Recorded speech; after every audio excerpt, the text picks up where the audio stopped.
you glad you came along, Princess? Urulani said, grabbing the arm of the auburn-haired woman, pulling her away from Drakis. The harder she pulled, however, the more firmly Mala gripped Drakis as though he were her only jetsam in a sea of fear. Urulani, after considerable effort, managed to pull her free. "Let's go!"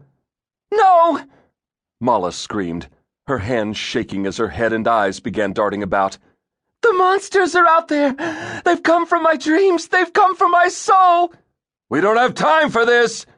Drakis barked, his eyes fixed on the dark shapes wheeling above them in the sky. "You heard the man, Princess!" Mala shoved Urulani backward with a mindless animal roar. The captain quickly recovered her footing. "Fair warning," Urulani said, as she pulled back her arm and smacked a quick fist across Mala's cheek. Mala, however, did not drop. She staggered backward several steps before her eyes went wide, and then Mala erupted into a fury. With a ferocity and speed that shocked Drakis, she clawed suddenly at Urulani's face. Just as suddenly, the lyric pulled her arms free of Quare and Yithri, leaping on Urulani's back. "By the gods!" Drakis shouted, reaching over to try and pull the lyric from the captain's back. "Get them out of here!" "Ganta!" Bloody red streaks opened up along Urulani's midnight skin. "Get back here, lend a hand!" Gantau slid to a stop in the sand, turned and rushed back to the platform. By the look on his face, Drakis knew the man was afraid, but obeyed. Drakis managed to pull the lyric off of Urulani's back. He pushed Mala behind him, but she was still sobbing and as afraid of the portal as of the approaching dragons.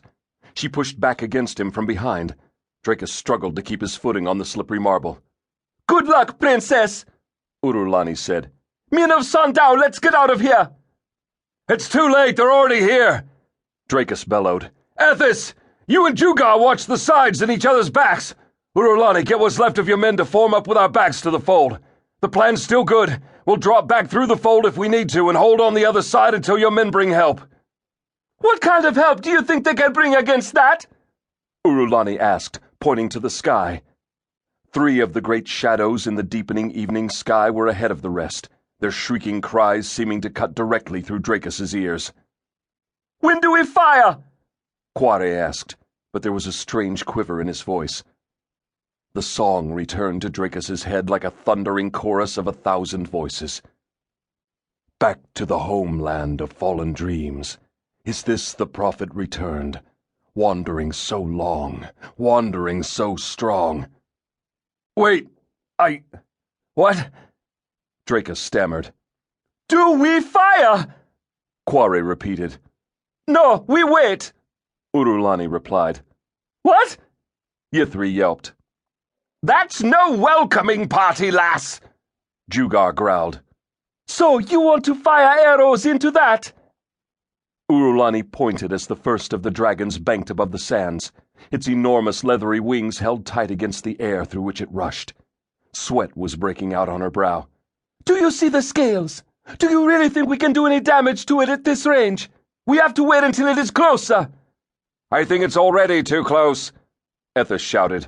"We've got to retreat through the portal." "No!"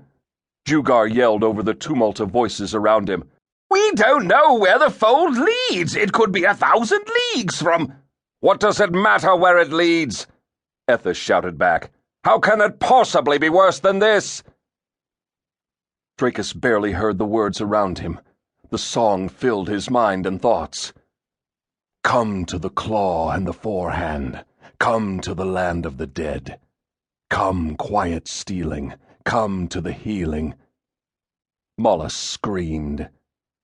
The dragon had turned above the sands, pulling at the air so hard that the dunes beneath it exploded upward in billowing sunset clouds of sand. In an instant, the enormous, gaping jaws, with razor-sharp fangs nearly as tall as Drakis, were closing on the platform.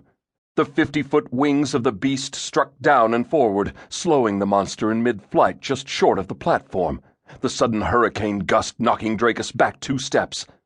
The dragon's great left foreclaws extended down toward him. It was the eyes that caught his attention, Drakis realized in the last moment. Slit pupils and a terrible yellow color, yet focused, determined, alert, intelligent. Drakis reached forward with his